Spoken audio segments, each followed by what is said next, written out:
to thank you for allowing me the opportunity to present to you the significance of Apple mobile devices in the K-12 classroom setting. Throughout this presentation, the Apple mobile devices that I will be referencing are the Apple iPod, iPad, and MacBooks. When applying these devices to Rogers' 4 stages of innovation development, I will establish a need, the research, development, and commercialization of the Apple mobile devices. Need: modern technology suitable for student engagement, improvement of student interaction in the learning environment, and applications that target key performance skills. Apple products offer easy-to-learn tools that encourage students to communicate their best thinking in compelling new ways. The Apple iPod, iPad, and MacBooks are transforming the way teachers teach and students learn. Applications help personalize instruction, address a variety of learning styles, and create highly interactive classrooms. This not only makes for a more engaging learning environment, it also results in performance improvements across the board. Through research, researchers have studied the impact on these mobile devices as well as their engagement and their learning possibilities within K-12 classrooms. Here are some advantages: screen size and touch interface, battery life, predictable user experience, and communicating and consumption. The iPad has a 10-inch screen which renders content beautifully. It also has a nice large touch interface that allows students with motor skill issues to work easily. It also has a 10-hour battery life. Because the processing time is very fast, teachers do not lose out on instruction time. The development of Apple mobile devices. The target population for Apple mobile devices are students in K-12 classrooms.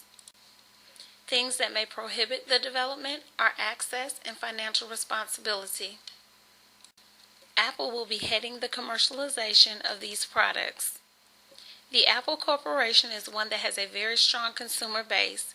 It has a reputation of being a solid leader in the consumer electronic industry.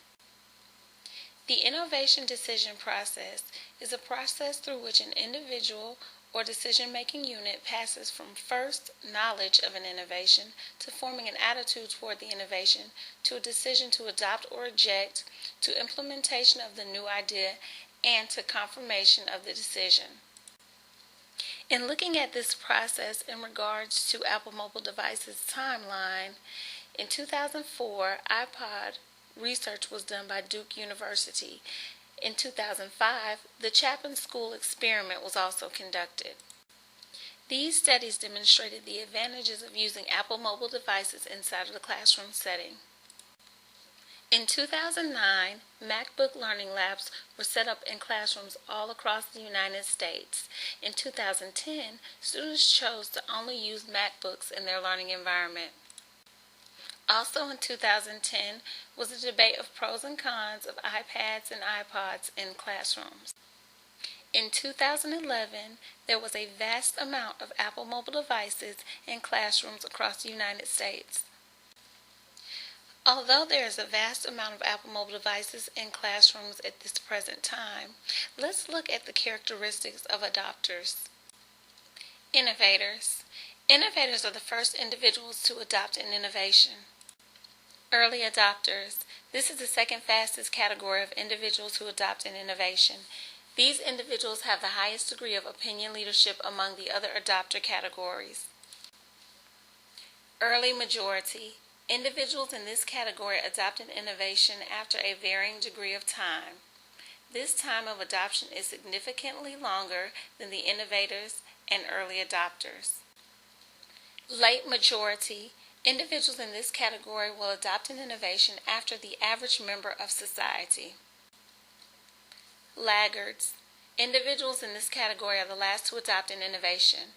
Unlike some of the previous categories, individuals in this category show little to no opinion leadership. Who are the innovators? Teachers, media specialists, and technology specialists.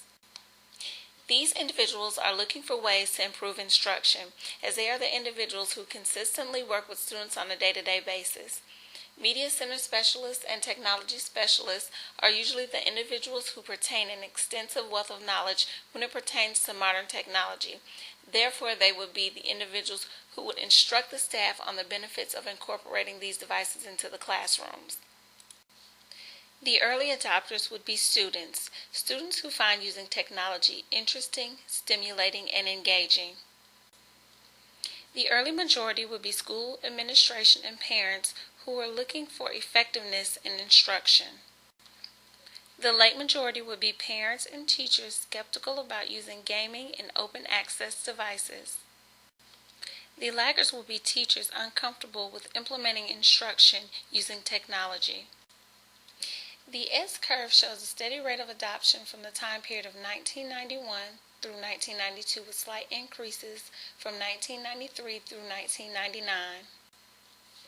When the iBook portable PCs were released in 1999, this brought about an increased interest in the new wave of portable PCs.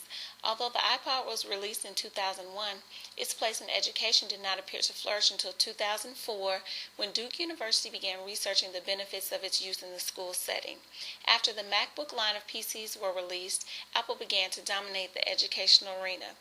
In the years of 2007 and 2008, Apple mobile devices were beginning to be adopted into classrooms around the world. The adoption of Apple mobile devices in the classroom of K-12 students has met critical mass. Innovators and early adopters have begun to implement instruction using these products in their classrooms. These opinion leaders are the educators and administrators that find the use of these products beneficial in the learning process. These individuals use a multitude of strategies of persuasion to gain support in adopting the innovation. I believe that using a decentralized approach would help diffuse the incorporation of Apple mobile devices inside the K-12 classrooms. With a decentralized approach, the users of the product will have an equalization in the decision-making process of its implementation into the K-12 classroom. The key change agents are educators. These individuals have the knowledge base, direct concern, and have the ability to serve as a mediator between the board of directors and users. With their influential role, these individuals advocate for the introduction and implementation of the product.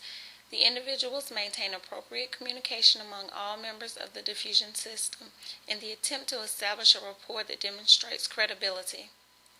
These individuals are motivated in ensuring that the product reaches the adoption stage and maintains its usage after the initial adoption stage has occurred.